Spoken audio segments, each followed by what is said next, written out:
After achieving impressive partial victories against statism, the classical liberals began to lose their radicalism, their dogged insistence on carrying the battle against conservative statism to the point of final victory. Instead of using partial victories as a stepping stone for ever more pressure, the classical liberals began to lose their fervor for change and for purity of principle. They began to rest content with trying to safeguard their existing victories and thus turn themselves from a radical into a conservative movement. The conservative in the sense of being content to preserve the status quo. In short, liberals felt the field wide open for socialism to become the party of hope and of radicalism, and even for the later corporatists to pose as liberals and progressives against the extreme right wing and conservative libertarian and classical liberals, since the latter allowed themselves to be boxed into a position of hoping for nothing more than stasis, than absence of change. Such a strategy is foolish and untenable in a changing world.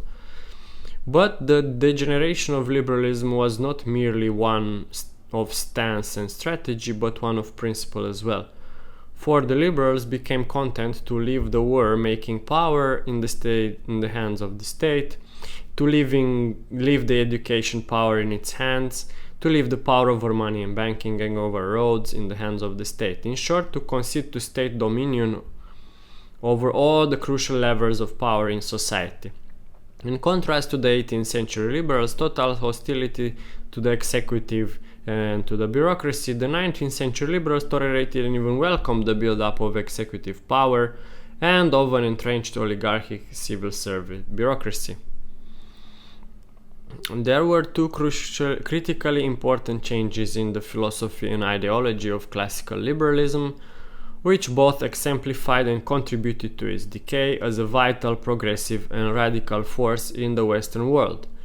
The first and most important, occurring in the early to mid-19th century, was the abandonment of the philosophy of natural rights and its replacement by technocratic utilitarianism. Instead of liberty grounded on the imperative of morality of each individual's rights to person and property, that is, instead of liberty being sought primarily on the basis of right and justice, utilitarians prefer liberty as generally the best way to achieve a vaguely defined general welfare or common good. There were two grave consequences of this shift from natural rights to utilitarianism. First, the purity of the goal, the consistency of the principle was inevitably shattered, for whereas the natural rights libertarian seeking morality and justice cleaves militantly to pure principle, the utilitarian only values liberty as an ad hoc expedient. And since expediency can and does shift with the wind, it will become easy for the utilitarian in his cool calculus of cost and benefit to plump for statism in ad hoc case after case and thus give principle away. Indeed, this is precisely what happened to the Benthamite utilitarians in England, beginning with ad hoc libertarianism and laissez-faire. They found it ever easier to slide further and further into statism. An example was the drive for an efficient and therefore strong civil service and executive power, and an efficiency that took precedence, indeed replaced any concept of justice and right. This utilitarian crippling of libertarianism is still with us. Thus, in the early days of economic thought, utilitarianism captured free market economics with the influence of Bentham and Ricardo, and this influence is today fully as strong as ever. Current free market economics is all too rife with appeals to gradualism, with scorn for ethics, justice, and consistent principle, and with a willingness to abandon free market principles at the drop of a cost-benefit hat. Hence, current free market economics is generally envisioned by intellectuals as merely apologetics for a slightly modified status quo, and all too often such changes are correct. A second reinforcing change in the ideology of classic liberalism came during the late 19th century when, at least for a few decades, they adopted the doctrines of social evolutionism, often called social Darwinism. Generally, statist historians have smeared such social Darwinist laissez-faire liberals as Herbert Spencer and William Graham Sumner as cruel champions of the extermination, or at least of the disappearance, of the socially unfit. Much of this was simply the dressing up of sound economic and sociological free market doctrine in the then fashionable trappings of evolutionism. But the really important and crippling aspect of their social Darwinism was the illegitimate carrying over to the social sphere of the view that species changes very, very slowly after millennia of time. The social Darwinist liberal came then to abandon the very idea of revolution or radical change in favor of sitting back and waiting for the inevitable tiny evolutionary changes over eons of time. But if utilitarianism, bolstered by social Darwinism, was the main agent of philosophical and ideological decay in the liberal movement, the single most important and even cataclysmic reason for its demise was its abandonment of formerly stringent principles against war, empire, and militarism. In country after country, it was the siren song of the nation-state and empire that destroyed classical liberalism. In England, the liberals in the late 19th and early 20th centuries abandoned the anti-war, anti-imperialist Little Englandism of Cobden, Bright, and the Manchester School. In current terminology, again, the libertarian position on property and economics would be called extreme right-wing, but the libertarian sees no inconsistency in being leftist on some issues and rightist on others. On the contrary, he sees his own position as virtually the only consistent one, consistent on behalf of the liberty of every individual. For how can the leftists be opposed to the violence of war and conscription, while at the same time supporting the violence of taxation? John Locke put the case this way: every man has a property in his own person. This nobody has any right to but himself. The labor of his body and the work of his hands, we may say, are properly his. Whatsoever, then, he removes out of the state that nature has provided and left it in, he has mixed his labor with it, and joined it to something that is his own, and thereby makes it his property. It being by him removed from the common state nature placed it in, it has by this labor something annexed to it that excludes the common right of other men. For this labor, being the unquestionable property of the laborer, no man but he can have a right to what that is once joined to. End of quotation. Empire building is not done by nations but by men. The problem before us is to discover the men, the active, interested minorities in each nation who are directly interested in imperialism, and then to analyze the reason why the majorities pay expense and fight the war necessitated by imperialist expansion. When the individuals disappear, so does the whole. The whole has no separate existence. Using the collective noun with a singular verb leads us into the trap of the imagination. We are prone to personalize the collectivity and to think of it as having a body and a psyche on its own. But the critical difference between libertarians and other people is not in the area of private crime. The critical difference is in their view of the role of the state or government. For libertarians, regard the state as the supreme, the eternal, the best organized aggressor against the persons and the property of the mass of the public. The state, always and ever the government and its rulers and operators have been considered above the general moral law.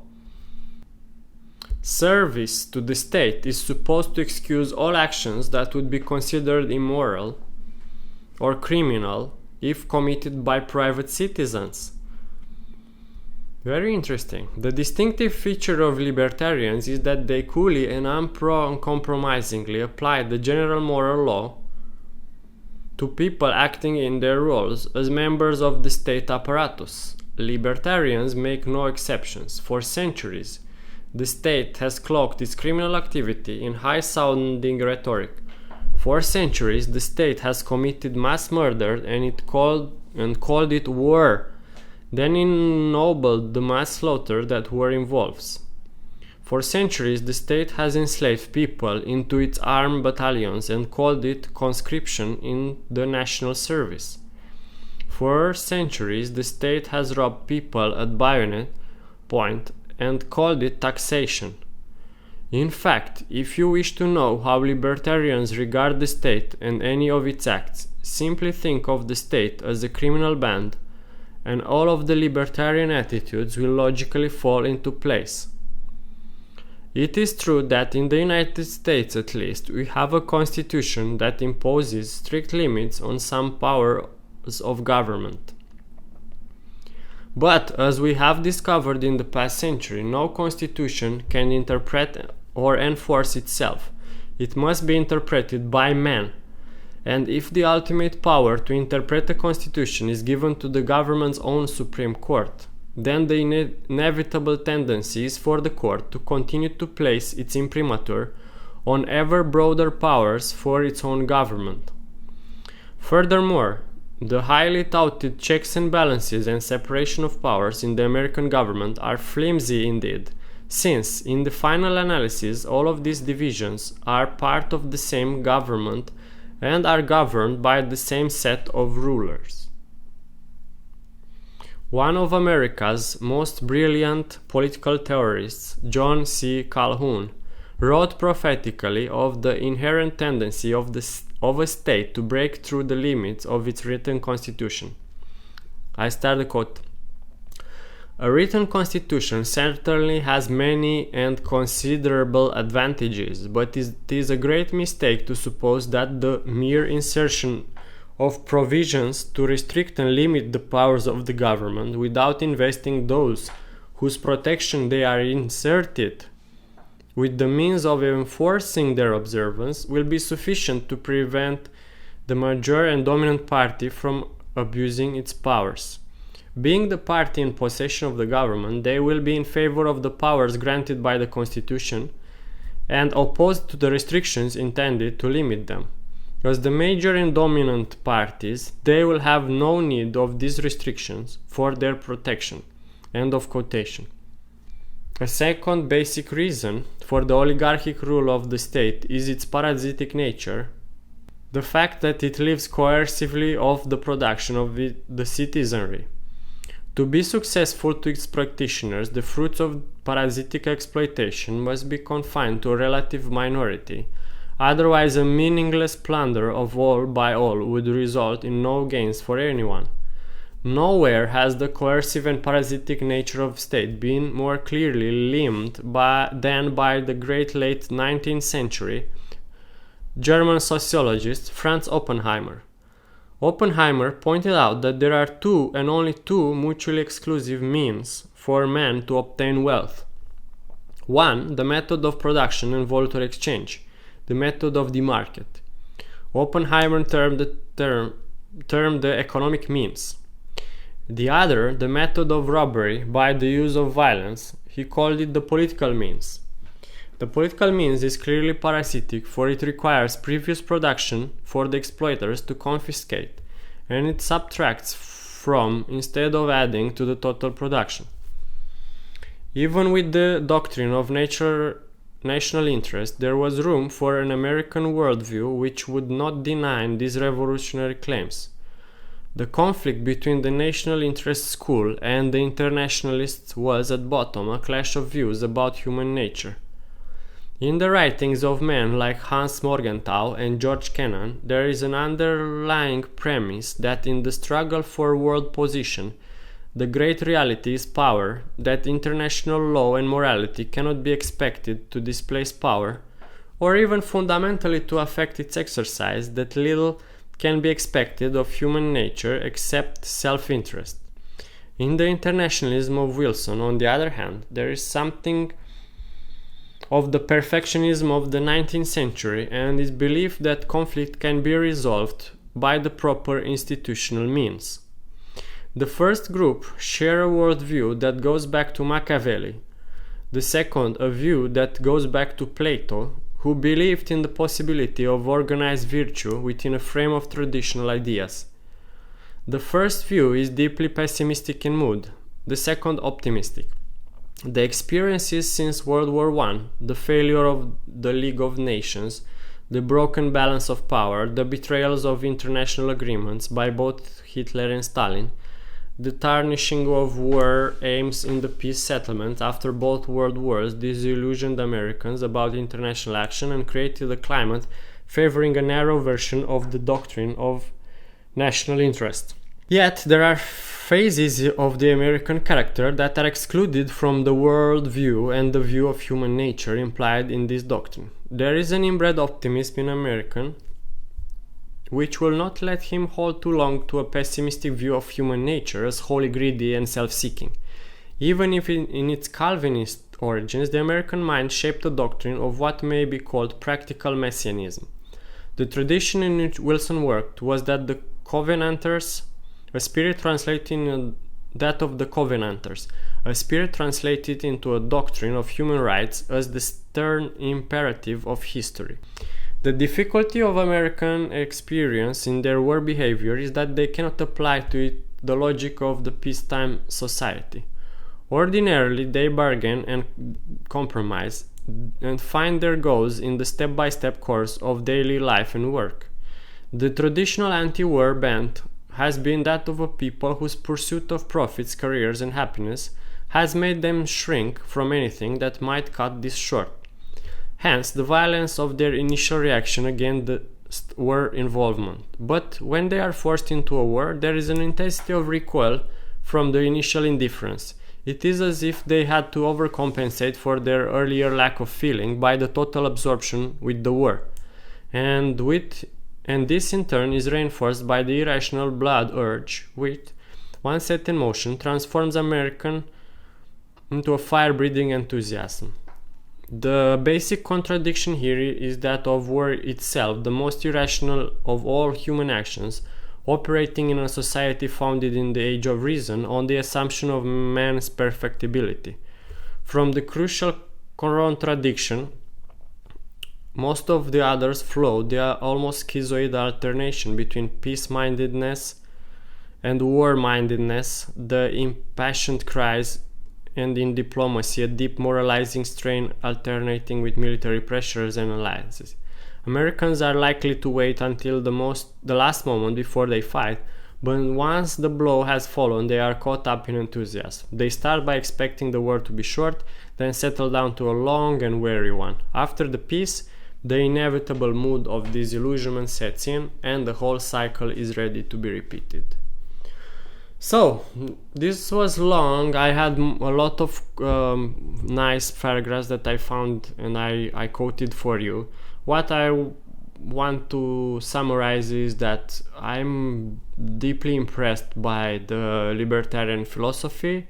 I find it easy to understand. Basically, we live in a dystopia with this state government stealing from us, forcing us to do things we don't want to do, and this needs to be stopped as soon as possible. Until next time, take care.